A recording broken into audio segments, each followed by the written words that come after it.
Good afternoon to our viewers in Europe and good morning to our viewers in the United States. I'm Steve Sokol, the president of the American Council on Germany, and I'd like to thank you for joining us for the latest installment of our virtual series titled Superwahljahr 2024. In this series, we're looking at some of the important elections that have taken place or will take place around the world this year. And today, we're focusing on the elections that took place in the eastern German states of Saxony and Thuringia this past Sunday. The results were not surprising, given the opinion polls in the run-up to the election, but they were still quite shocking nevertheless. For the first time in the post-war era, a confirmed right-wing extremist party has won a state election in Germany. To help us understand the implications of these elections, I'm delighted to welcome Nadine Lindner. She's been a correspondent with Deutschlandradio since 2009. And in the Hauptstadtstudio, the main studio in Berlin, in the capital, since 2016. She covers the AfD, the Alternative für Deutschland, among other topics. And before she came to the Hauptstadtstudio, she was state correspondent in Saxony and covered political developments there. So we are definitely talking with a expert and a observer of what's been going on in the East. Nadine, herzlich willkommen. Thank you so much for joining us. Thanks for having me. Great. So in Thuringia, the Alternative for Germany, under the leadership of right-wing radical Björn Höcke, won the most votes with 32.8% of the votes. In Saxony, it ended up a close second to the Christian Democrats. The other party that did remarkably well was Sarah Wagenknecht's upstart BSW, Bündnis Sarah Wagenknecht, which took votes away from the left party, Die Linke. The party's relatively new on the scene, having only been founded in January, and yet it was in double digits in both states. Nadine, as you sort of reflect on Sunday's elections in Saxony and Thuringia, were you at all surprised by the results? Well, Steve, not really. I spent 2 weeks before the elections in Saxony, also a bit in Thuringia, and I also spent the election evening in Saxony and Dresden at the AfD election evening. So I was really focusing on seeing the regional developments. And if you ask me if I was surprised, I would say 90% I was not surprised, 10% I was surprised. Well, I wasn't really surprised, like with the numbers, with the outcome at last, that the AfD made the run in Thuringia with Höcke. It was quite obvious, and also the close call between CDU and Saxony. I think that was also obvious, and also that the CDU won with Michael Kretschmer, who is the leader of the government in Saxony, wasn't a surprise, because he was really running up and down whole Saxony, talking to people, really involving himself in this election campaign. But there were like two details that came out later that really surprised me. There is a lot of like good material on the page of Tagesschau, which is like the main news magazine from ARD. It's like, unfortunately, everything is in English, but still, if you have the possibility translated, you find a lot of like interesting numbers, interesting after election questionnaires. And there's like one detail from Infratest DMAP, and they asked the ones who voted for the CDU, and over half of the CDU voters only voted for CDU to prevent the AfD from getting stronger. Like, not out of conviction or not out of the idea that they like the ideas of the CDU, but just to prevent like worse. And the other point is in Saxony, if you look at the competences that voters give to parties, you see that the AfD is in front of the SPD, the Social Democrats, in their core competence, social security or social justice. So these are, like, besides the numbers, 2 points where I think also for the established parties, I think the situation might be even worse Mhm. than the pure numbers from Sunday evening show. So that is really interesting because one of the questions that I've been struggling with is whether the AFD has really presented a platform with solutions to some of the challenges that voters in Eastern Germany face. This is something that we've seen in the run up to the election. There was a lot of rhetoric, of course, but I was missing real substantive solutions to address the problems that citizens are facing. Do you have a sense that people feel? I mean, people seem to feel that the AFD is more competent on some issues than the traditional parties, but based on what? Well, I think it's a quite ambivalent situation that we see. On one hand, a lot of voters say they don't they don't vote for AfD because they think they have the better ideas, or in the end they will do a better job in the government. But they say no, they address the points that bother us, that are Mhm, our problems, like in migration or in security, crime situation, what. So this is why they vote for them. But the AfD didn't only focus on migration topics in this election campaign. In Saxony, for example, they had like huge billboards presenting, we want free school lunches for every kid. So, mhm, which is more also the left party, mhm, Linkspartei. They also had the same idea. So they try to not to be like a one topic party. And well, if you ask, did they present solutions for like real life problems? I would say it's like so. They present solutions that might be a bit bizarre. In Saxony and also in Thuringia, you have the problem that a lot of teachers are missing, a lot of like school time, a lot of education time is not given because they are just not enough teachers, mhm, and everybody is like, oh, we want more teachers. And then the question is, how do we get people here, or how can we level up the number of teachers that we have? And the AfD said, oh, we must limit or we must forbid part-time working of teachers. They mhm, are just not allowed anymore to work part-time. Well, I don't think it's going to work. And the second point was that they said, oh, we have to see, like in the state institutions, like in the ministries for for Bildung, we have to see, oh, do we have trained teachers there who are doing other jobs? We have to force them back into school. And mhm, then they were asked during a press conference, okay, but how would you replace the mhm, people inside the government when you take them out to the schools? How would you replace it? And they had almost like no idea. So there are some like solutions, but they are not very good in detail. But I think for most of the voters, this is not the point. mhm, They want to address, or they want to signal their protest against the established parties. mhm, I think one other point is that they share more or less the racist connotations that the AfD has, also regarding crime statistics, illegal migrations, what, and yeah, and also they say, well, they are a party for the people, for the folk.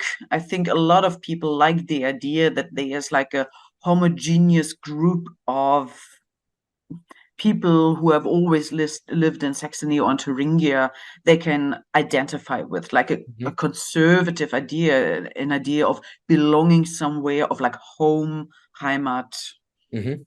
whatever. So one of our viewers picks up on at least one of the points that you just made, where you said that based on the Infratest poll, half of the CDU voters, or over half of the CDU voters, voted for the CDU to prevent the AFD from getting stronger. And our viewer is wondering whether, given this trend or tendency, there's any space for the Bündnis Sarah Wagenknecht or the Sarah Wagenknecht Alliance to advance substantially further. And he goes on to ask what sort of the numbers are for the BSW in Western Germany. Well, in Western Germany, we'll see, like when you see the national level for BSW, it's like around 8 or 9%, which is like pretty Mm. good. I mean, you have the 5% limit for getting into the German parliament. So I think quite sure they will be in the next Bundestag, because next year, 2025, we have the next national elections. And I'm pretty sure that they will be part of the new Bundestag. Mhm. So I think, well, they have some focus points, especially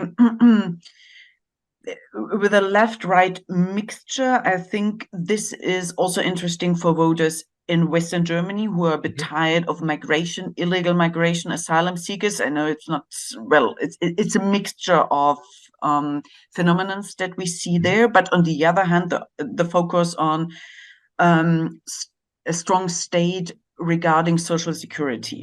Mhm. But I think there's like one point that is not really attractive for Western Germany voters. That is the position of the BSW towards the war against Ukraine. I mean, Mhm. they are like, they would always say, oh, we're not like pro-Russia. Mhm.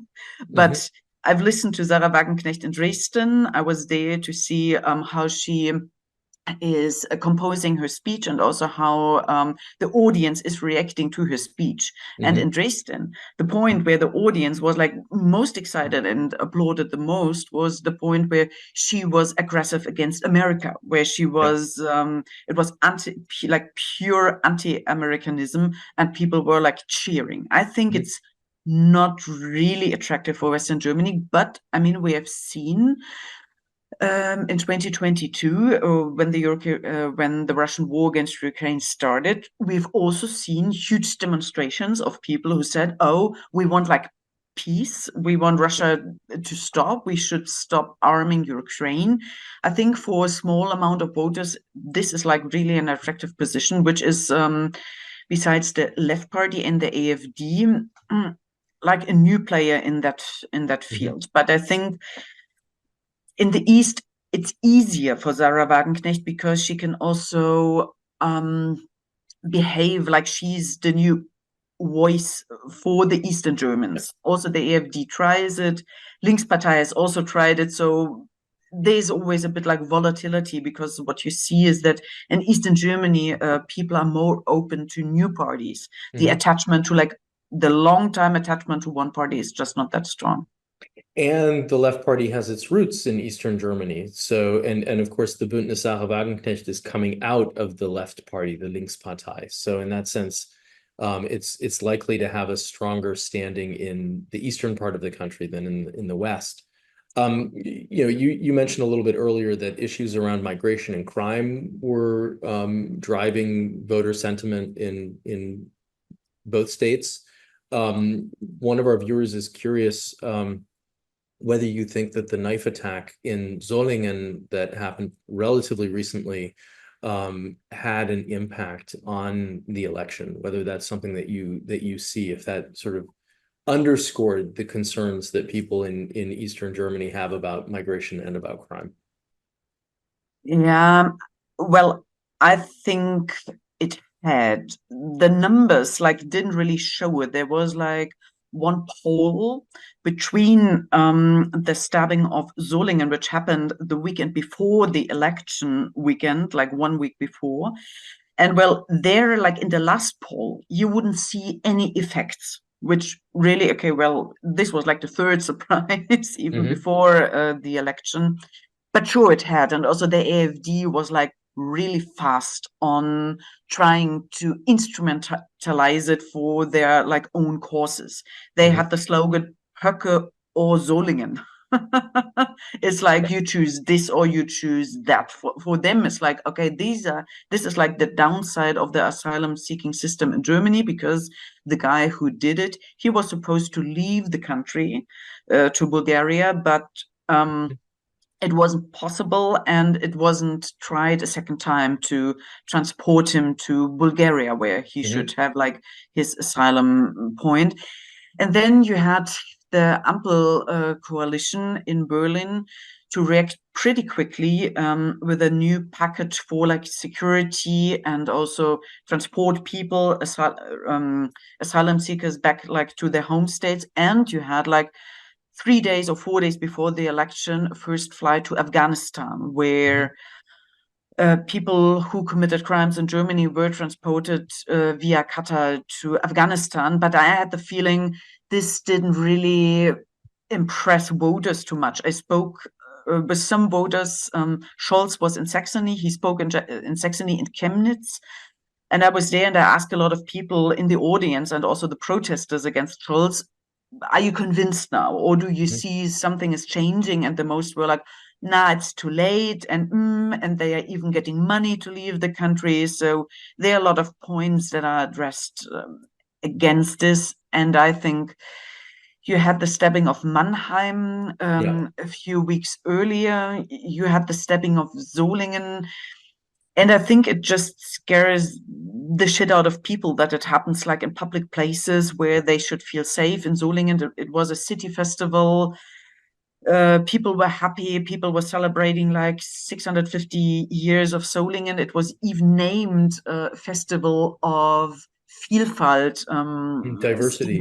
Yeah, a festival of diversity. And I mean, this is like even a bitter sarcasm or a bit of cynism to the whole point. So I think, yes, it had effects. I think it might have helped the AfD a bit, or maybe bring people who already considered voting AfD. It brought them, it mobilized them.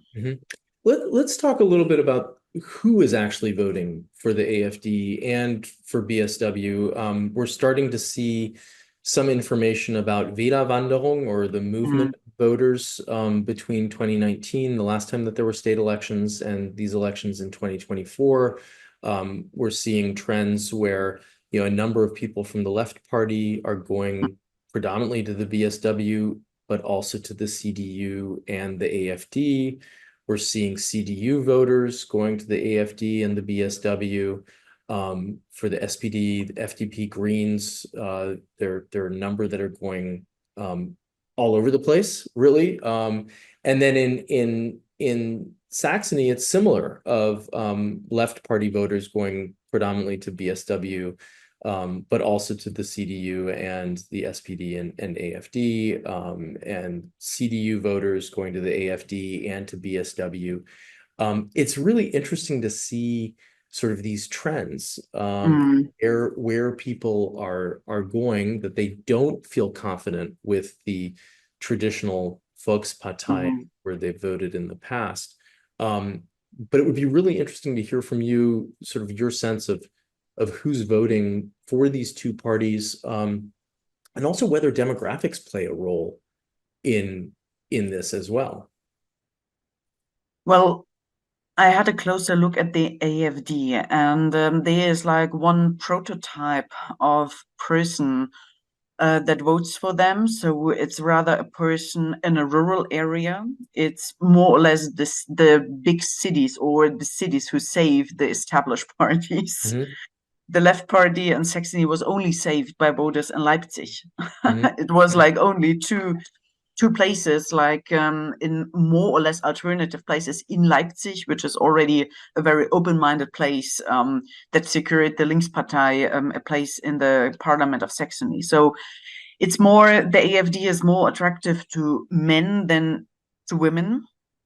It's more, and what is also interesting, 51% of the AfD voters said that they see their own economic situation as bad, or not ruined, but at least bad. So you have people who have a very pessimistic worldview, who believe in traditional values, who also believe like in traditional families. And I think it's really, the AfD was really also keen on addressing men and also young men. I think that was a point that I think we should focus on this. And I think it was really, or it gets more important for the AfD, because we had the European elections in June, and already there we saw that young people are voting more for the AfD, and it's young men who vote for the AfD. Hmm. And what we see now is that I've seen, I don't know, I think like 4 or 5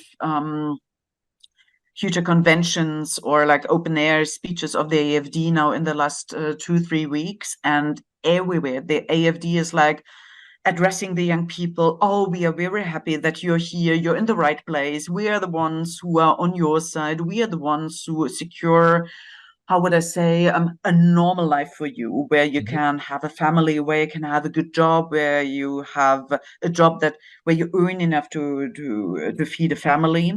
And they also try to establish some points of youth culture. It's very interesting. You see, you have a Simson. It's like a small motor vehicle, small motorbike, Hmm. which comes from the former GDR, which was very popular there, and still it's part of the youth culture now. And the AfD decided, okay, well, we take this as a symbol for us, and they said, oh, we want to drive Simpsons instead of cargo bikes. Cargo Hmm. bikes is like with oat milk, it's the devil for Yeah. some people.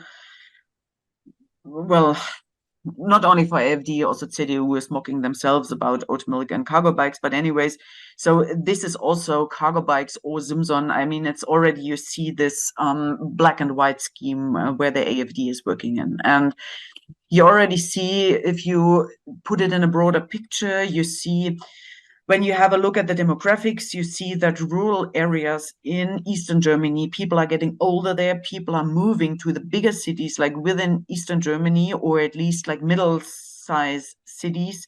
The rural areas, it's pretty hard. You don't have teachers there. It's the health situation is deteriorating. You don't have doctors there, or they are harder to find. So I think for the years to come, it will be pretty hard to maintain the basic stuff of infrastructure in the rural areas in Eastern Germany. And for the AfD, it's pretty good because they can always say, oh, the state is not working Hmm. for you, the state is working for other people.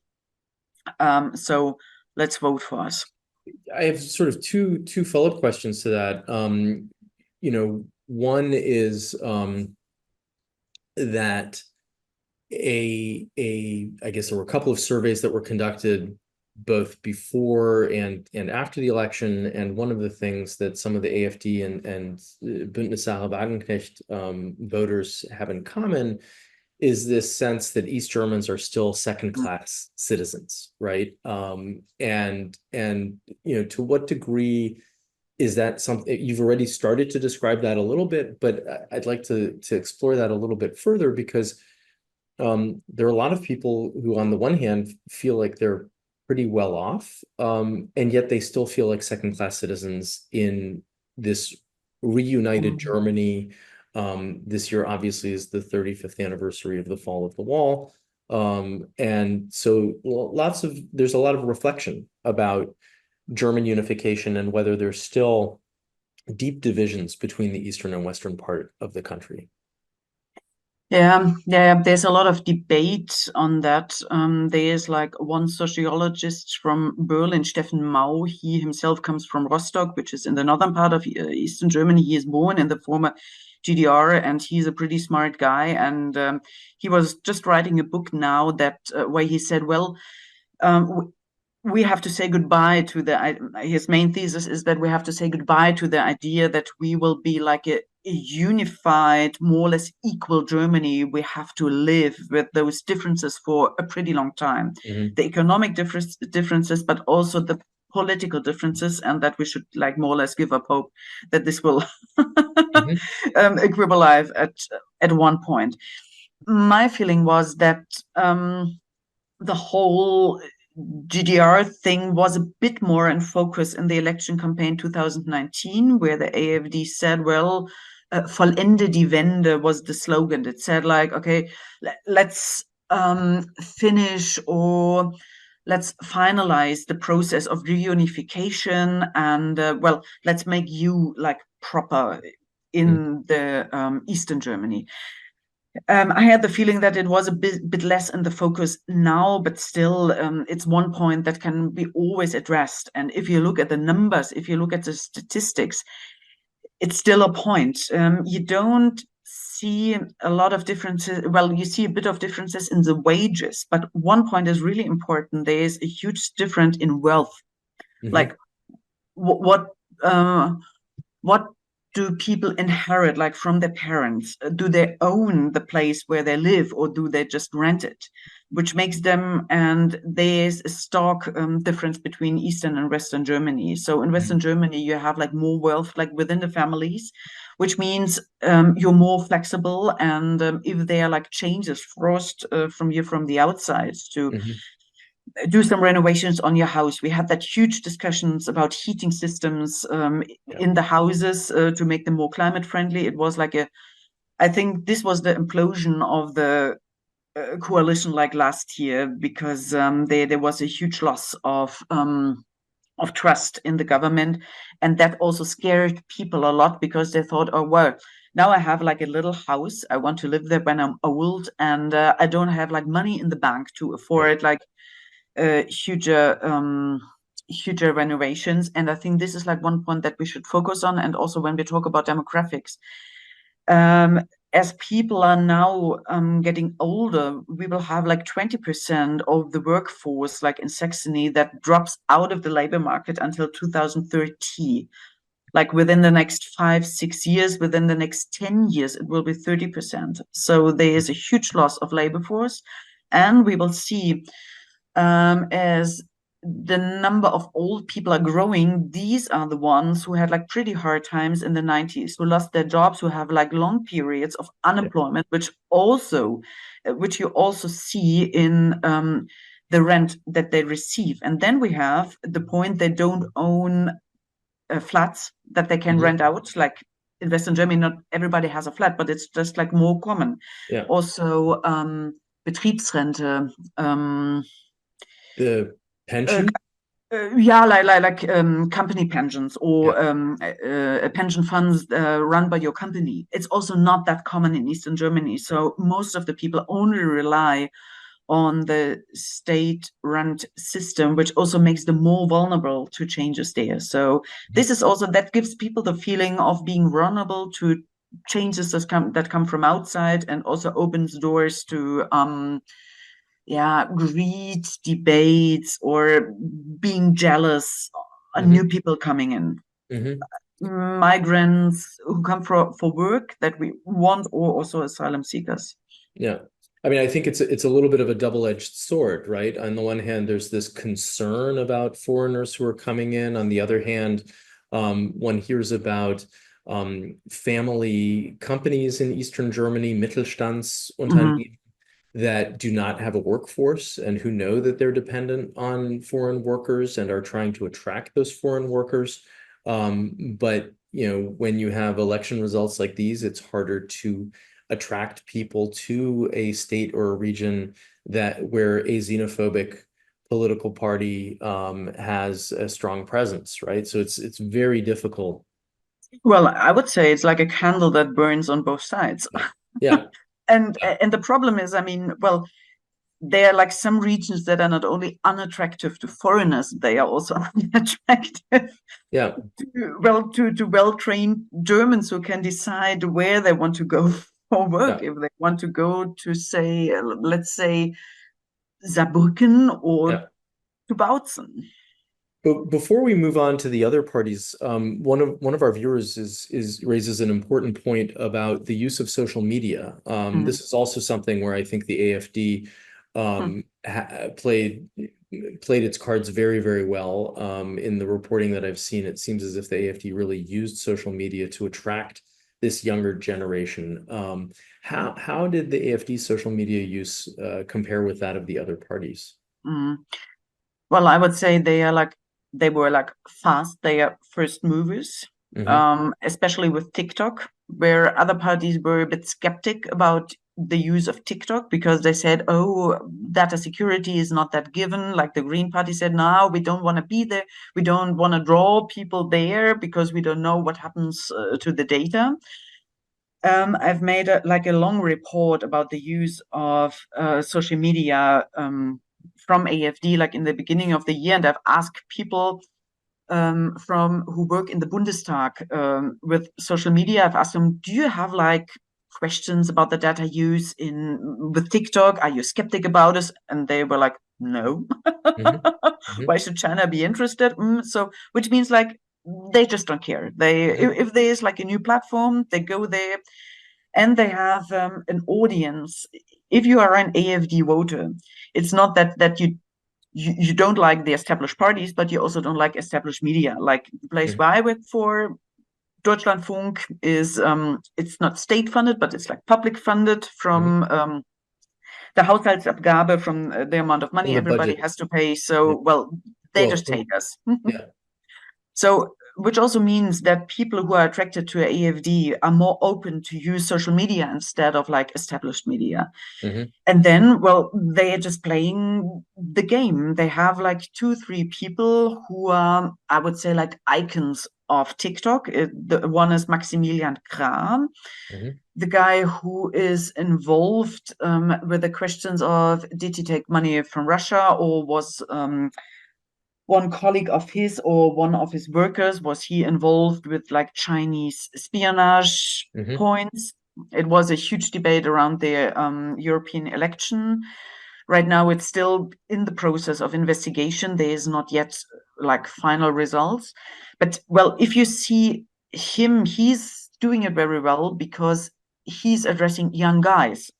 There was a very famous video that he did where he was like, oh, you don't have a girlfriend. Oh, you're not alone. Just be yourself. Don't think that you have to be a softie just to get women. You're a real guy.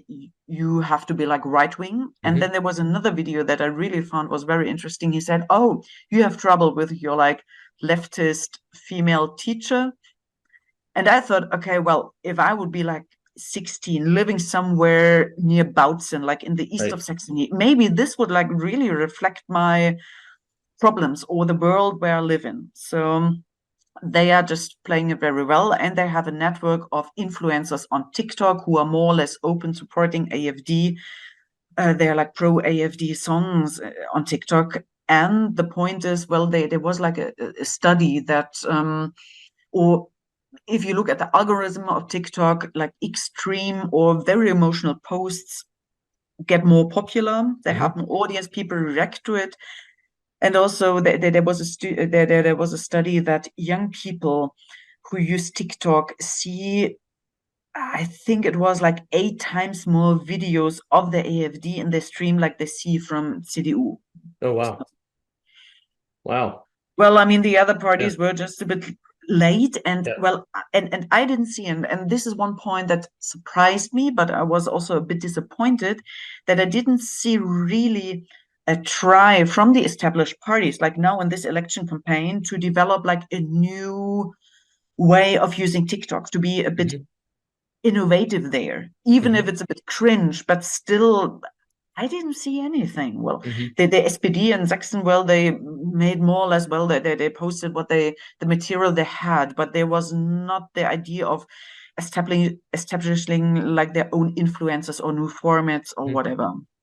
And I think that the SPD certainly saw that in its election results, right? In both states, it slid in terms of the percentage of votes that it got in 2024 over 2019.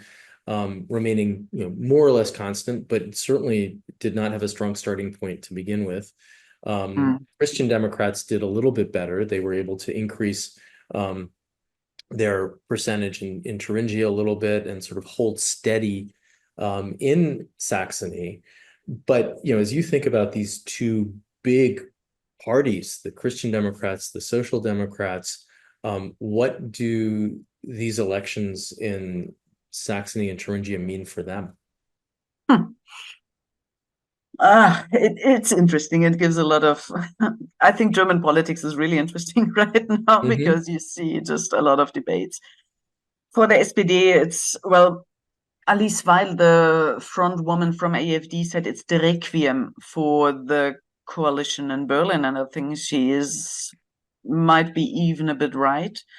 For the SPD, it's again the documentation that they were always very weak in Eastern Germany, and they will remain weak. And I don't see how, also with a new kid in the in the group with the BSW, how they should like return to having 10% or more. I mean, which is ridiculous. I mean, it's the Social Democrat Party presents a chancellor, and they are happy not to and to be back in the parliament to have more than 5%.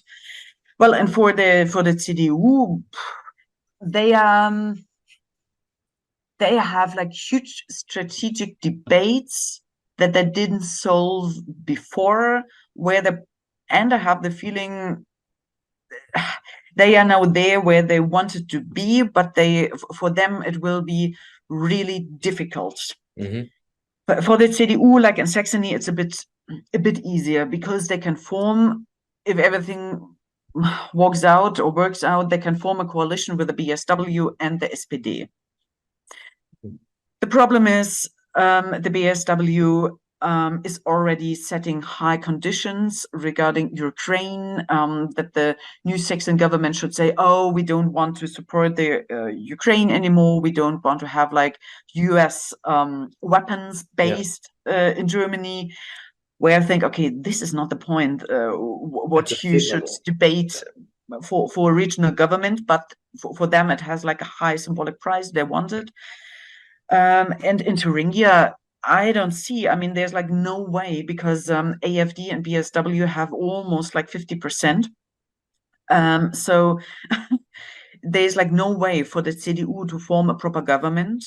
And what is really, and now they have to decide whether to work together with the left party to at least get over 50%, or if they form a minority government and seek for like changing majorities, which also opens the door to the AfD. And for the CDU, I didn't really understand the CDU because they were really participating in an anti-green campaign. It was the AfD that was really against the Greens. It was BSW that was agitating more against the Greens than against the AfD, which really enraged me in a way. And it was also the CDU who said, no, we don't, the Greens are not really nice for Eastern Germany. They don't understand the Eastern German mentality, what. And well, now they are out of the parliament in Thuringia. They're very weak in Saxony. They can't help them building a government. So now they have to sort out where to go next. And you already see now, after the election, that from the western part of Germany, there's like 40, 70 members of the CDU who are opposing the idea of working together with Wagenknecht, because they say, no, this is absolutely against our core DNA as Christ Democrats, who are more focused on the transatlantic well-being, on supporting Ukraine. I don't see how this should work. Maybe it works until 2025, as long as the CDU is in the opposition on the national level. That gives them a bit more freedom. But maybe by the end of next year, I think we will have a CDU chancellor, Friedrich Merz, who is really like, support Ukraine, stay together with the USA. I don't know how this should work then. Yeah, I mean, I think it's going to be very interesting to see how this plays out on the regional level, but then also how it plays out on the national level as well. I mean, as you said, these election results for the Greens were a disaster, in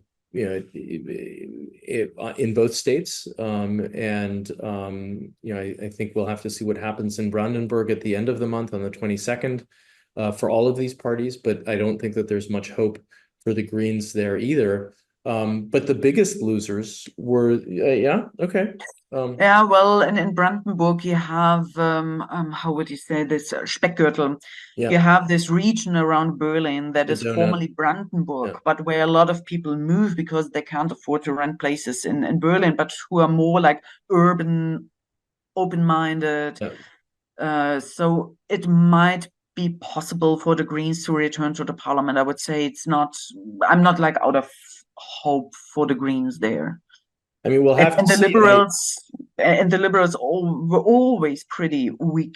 Yeah, Liberals fell out of the parliament in Saxony in 2014.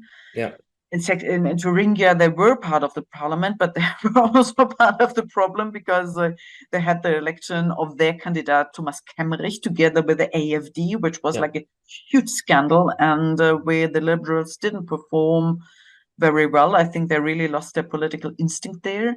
And in Brandenburg, now they are also not part of the parliament. So for them, Eastern Germany was also always quite difficult.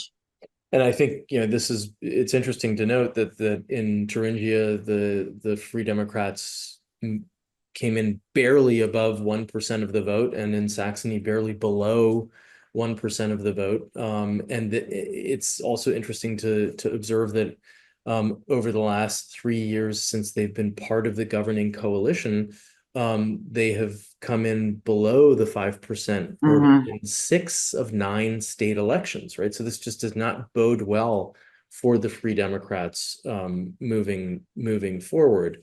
And yet at the same time, and we were talking about this a little bit before we went live, there have been some calls from some prominent, but not necessarily in the past super outspoken Free Democrats about the future of the traffic light coalition at the federal level, really sort of calling into question whether new elections might not be called before September of 2025.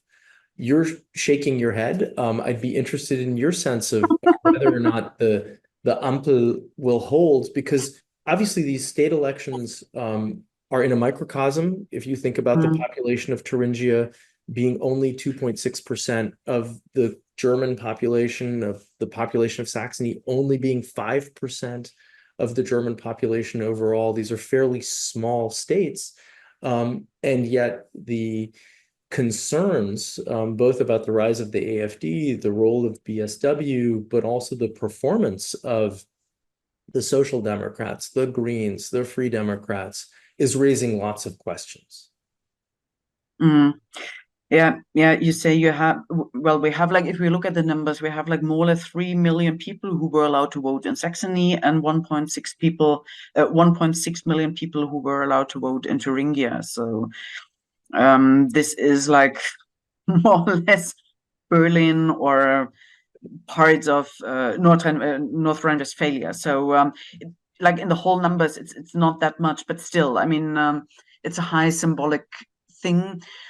I don't see like new elections coming now, but I think my hopes that the cooperation within the traffic light coalition will be better is like 0 or below 0, and we will have like huge discussions. If you look a bit farther, we have now the discussion of changing the asylum laws. There's a discussion of the traffic light coalition together with the Christ Democrats who want things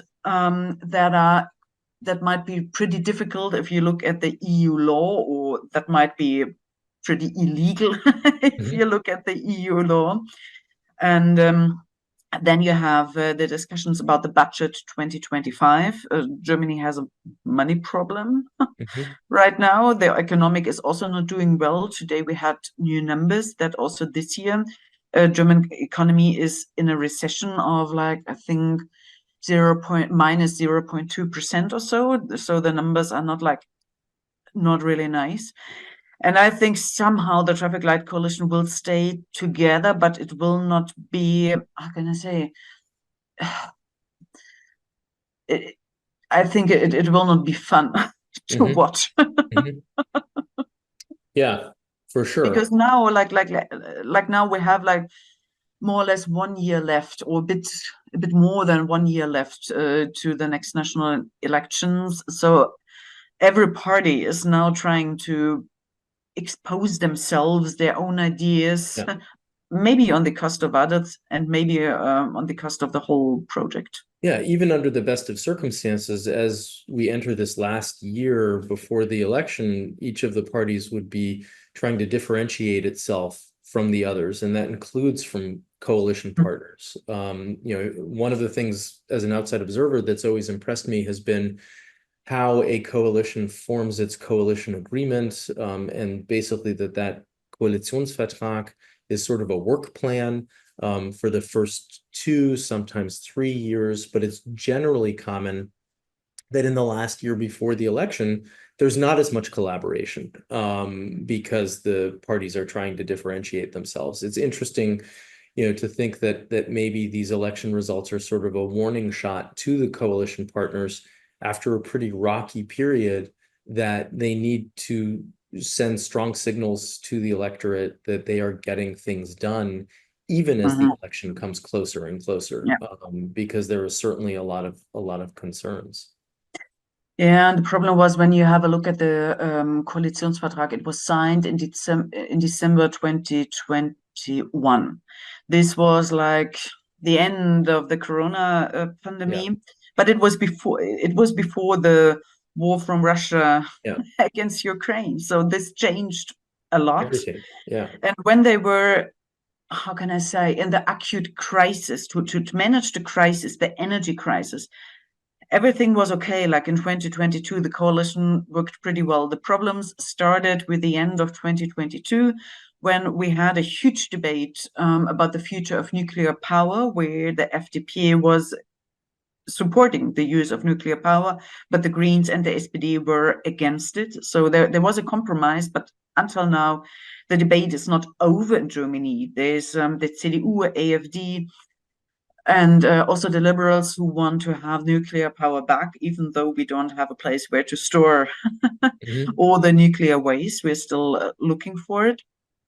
And then we had in 2023, we had that huge debate about the heating systems of buildings that almost killed the whole project. And since then it's going on and it's going on. And there was like no new start. Even 2023, after the summer break, I had the feeling, okay, well, now there might be a momentum to say, wow, now we start this fresh. But then we had a debate about how to protect people or how to protect children from poverty, where the Greens had ideas. Kindergrundsicherung, it was called, that was not really well liked by the liberals. So we had like the same scheme, but it was just a different topic. And the problem is that we always see that it takes a long time for the traffic light coalition to form a compromise. And then like 5 minutes later, maybe half a day later, or at least one day later, you have people criticizing it and not sticking to it. And that is like a scheme where people are tired of it. And I must admit, I'm tired of this too. Understandably. So coming out of these elections in Saxony and Thuringia, and obviously we're still waiting for the dust to settle locally, for there to be coalition building and new alliances, and questions around how these two states will be governed. There obviously, as we've talked about, implications at the federal level as well. But looking ahead to September 22nd and the elections in Brandenburg, what are you going to be watching for? What are you going to be looking at? I think I will look who's on the first place, because we have Dietmar Woidke, who is the sitting chief of government in Brandenburg. He's a social democrat. Brandenburg was always governed by the social democrats since the fall of the wall. And for the social democrats, it's like the highest risk. When you have like the 3 elections, Brandenburg might be the most painful election for the social democrats, because if they lose this, I think then we really have fire within the social democrat party. We have already now discussions about the performance of like the front row. If everybody is like nice, I think then people might also criticize Olaf Scholz a bit more. I mean, we have to see, Olaf Scholz lives in Brandenburg, he lives in Potsdam, and he was not invited in the last to support his own party, like in the last weeks of this election campaign. They said, oh, no, yeah, he was there in the beginning, supported Dietmar Woidke, but well, he's not present. I mean, well, this is quite bizarre, and I think this says a lot. And the problem is that Dietmar Woidke, who is running the government now, he said like an ultimatum. He said, well, if the SPD is not like in first place, I will leave politics. I will not do I will not help to form a government, and that really sends a shock to the local social democrats. Mhm. And if we see the numbers now, we have the AFD on like in lead with like 28, 29%. Then we have the CDU, then the SPD. So it's not like undoable for the SPD if they have like a nice campaign, if they do everything right. Maybe Right. they can create momentum, but I'm pretty skeptical.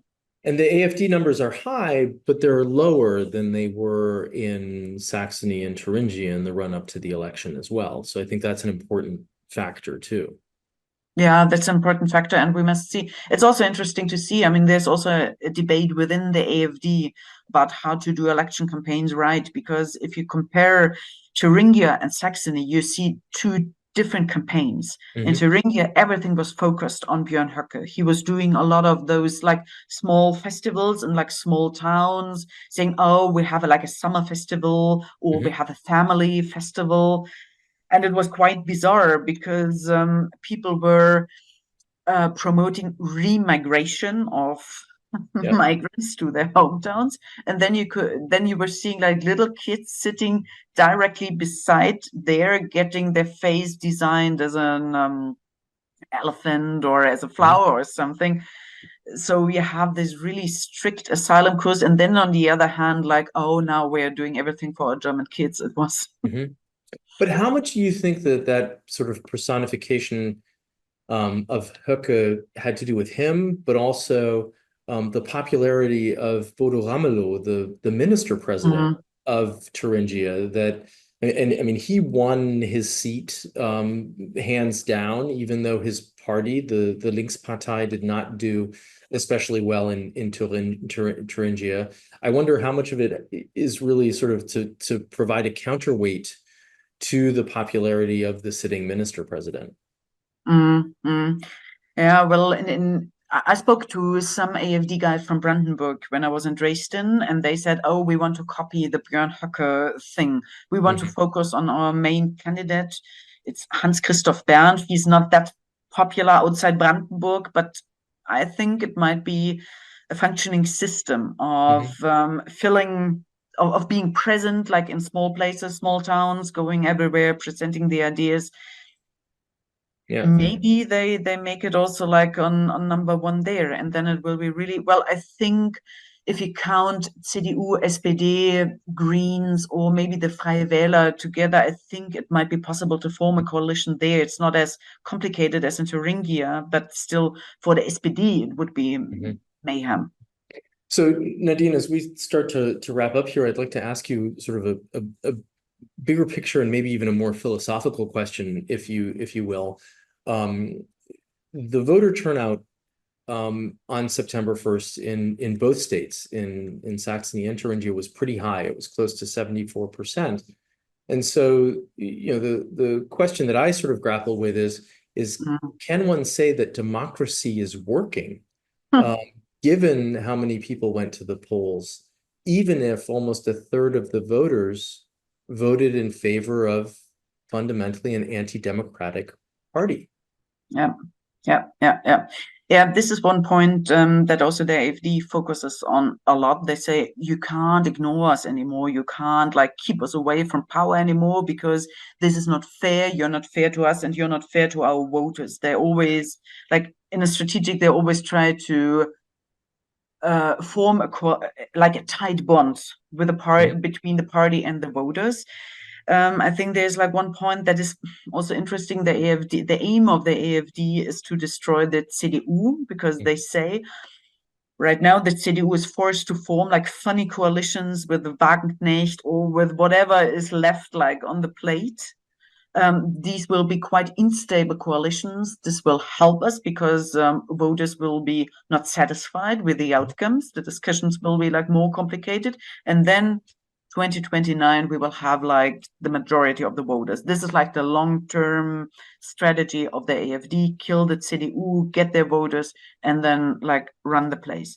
Mhm. I think the problem is that we should see, if you ask me for the philosophical level, I think we should be more clear what makes democracy like really valuable. It's not only forming majorities in a parliament, but it's the values of liberal democracies, which means that we have a look for minorities, that we have independent courts, that we respect the Menschenwürde, which is like the first point in our constitution, like the dignity of humanity, or the dignity of a dignity of person. Yeah. human people, which is like a direct learning from the Second World War and the Shoah. So I think we should see this more and focus on this more.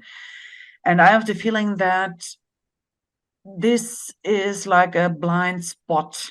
And as it is a blind spot, the AfD can say, well, look at the number, guys. We are here now. We are a lot, and you have to let us participate. And if you ask me now, okay, what can we do to make the situation a bit better? I think it's really important to focus on those groups who try to focus on the values of liberal democracies, like their initiatives from the economy, their initiatives from culture, initiatives like from local sports, from local culture groups, whatever. I think we have to strengthen them. We have to give them money. We have to give them social media presence, media presence, without being too without being blind to the problems that they are not. We mustn't like form alliances with them, but we must talk with them. We must see that they are getting stronger. And I think we have to focus a bit more on Eastern German identity, to build discussions or to give forums for discussion processes within the Eastern German society, because there are people who are not, I mean, like 70 or 65% of people in Eastern Germany are not voting for AfD. So we have to give them a voice, and we have to form, I don't know where, in parliaments or in media or in other places, we have to give rooms for discussions for people to, that they have the feeling that they are heard and that they can speak somewhere, and that it's not like West Germans telling them that they are wrong, but to give them more opportunities. I mean, it's a long process. It's not like it's not better tomorrow, but this is the only point that I see. No, I mean, it is a long process. I think on many levels we've come a long way. I think in 1989, in 1990, in the early 90s, there were a lot of people who had the real hope that the two would grow together. And yet, there was very early on the notion of the Mauer im Kopf, or the wall that existed in people's heads, even if the physical wall had been eliminated. And I think what we're seeing right now, and what you've articulated here, is that there are some fundamental differences between how people in Eastern Germany and people in Western Germany see their country and society, and what the expectations are. And this process of growing together is just going to take quite a long time.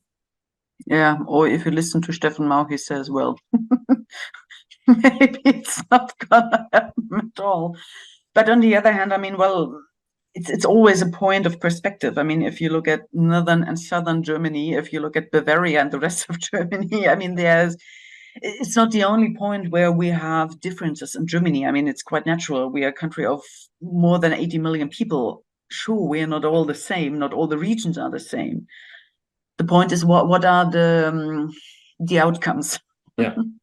No, that's right. I mean, I think it's important to recognize the regional and cultural differences that exist, but we're seeing these things play out in the political realm, and I think that that's part of what is surprising people so much. I remember in 2017, when the AfD first appeared in the national election, people saying, "Oh, if you look at the two extremes, the AfD and the left party, it's only 15 to 20%. It's less than 20% of the vote. That means that more than 80% of the population is voting for the center." Almost as if one didn't have to worry about it. And I remember saying at that time, we need to watch what's going on at the periphery so it doesn't sort of crumble at the center. And I think elections like the ones that we just saw in Saxony and Thuringia show how the middle is crumbling, the center is crumbling away. And as you've said, this should be a warning to those more centrist parties that they need to do more to take the concerns of these voters into consideration as well. Yeah. Yeah. Well, Nadine, herzlichen Dank. This was a wonderful conversation. Obviously, a concerning conversation given the number of issues that we've addressed, but I hope very much that we can continue the discussion with you as we in the United States try to understand more and more about the phenomena of the AfD and about developments in Eastern Germany. And so I would welcome the opportunity to have another chat with you like this one. But for now, thank you so much for taking the time to talk with us. Thanks for having me. Thanks a lot. And also thank you for the interesting questions from the audience. It was a pleasure.